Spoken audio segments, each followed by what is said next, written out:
Toads and Diamonds. There was once upon a time a widow who had two daughters. The eldest was so much like her in the face and humor that whoever looked upon the daughter saw the mother. They were both so disagreeable and so proud that there was no living with them.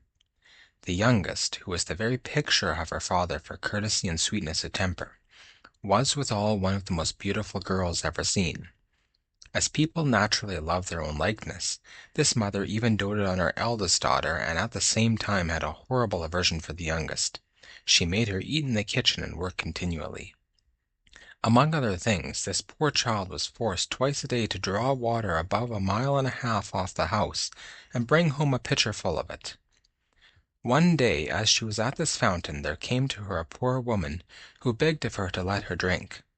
"Oh, I, with all my heart, goody," said this pretty little girl, and rinsing immediately the pitcher, she took up some water from the clearest place of the fountain and gave it to her, holding up the pitcher all the while, that she might drink the easier.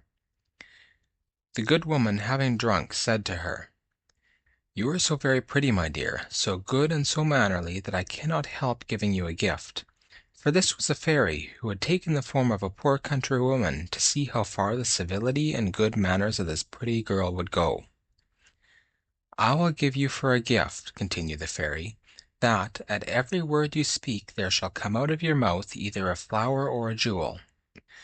When this pretty girl came home, her mother scolded her for staying so long at the fountain. "I beg your pardon, mamma," said the poor girl, "for not making more haste." And in speaking these words there came out of her mouth 2 roses, 2 pearls, and 2 diamonds. "What is it I see there?" said the mother, quite astonished. "I think I see pearls and diamonds come out of the girl's mouth. How happens this, child?" This was the first time she had ever called her child.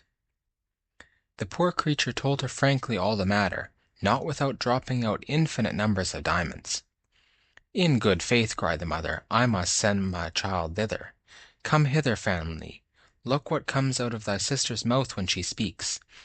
Wouldst not thou be glad, my dear, to have the same gift given to thee? Thou hast nothing else to do but to go and draw water out of the fountain, and when a certain poor woman asks you to let her drink, to give it to her very civilly." "It will be a very fine sight indeed," said this ill-bred minx, "to see me go draw water." "You shall go, hussy," said the mother, "and this minute." So away she went, but grumbling all the way, taking with her the best silver tankard in the house. She was no sooner at the fountain than she saw coming out of the wood a lady most gloriously dressed, who came up to her and asked to drink. This was, you must know, the very fairy who appeared to her sister, but now had taken the air and dress of a princess, to see how far this girl's rudeness would go. "Am I come hither," said the proud, saucy one, "to serve you with water, pray? I suppose the silver tankard was brought purely for your ladyship, was it? However, you may drink out of it, if you have a fancy." "You are not over and above mannerly," answered the fairy, without putting herself in a passion. "Well, then, since you have so little breeding, and are also so disobliging, I give for you a gift that at every word you speak there shall come out of your mouth a snake or a toad." So soon as her mother saw her coming, she cried out, "Well, daughter?" "Well, mother," answered the pert hussy, throwing out of her mouth 2 vipers and 2 toads.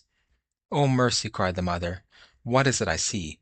Oh, it is that wretch your sister who has occasioned all this, but she shall pay for it," and immediately she ran to beat her. The poor child fled away from her and went to hide herself in the forest, but not far from thence. The king's son, then on his return from hunting, met her, and seeing her so very pretty, asked her what she did there alone and why she cried. "Alas, sir, my mamma has turned me out of doors." The king's son, who saw 5 or 6 pearls and as many diamonds come out of her mouth, desired her to tell him how that happened. She thereupon told him the whole story, and so the king's son fell in love with her, and, considering himself that such a gift was worth more than any marriage portion, conducted her to the palace of the king his father, and there married her. As for the sister, she made herself so much hated that her own mother turned her off, and the miserable wretch, having wandered about a good while without finding anybody to take her in, went to a corner of the wood and there died. Footnote. Written by Charles Perrault.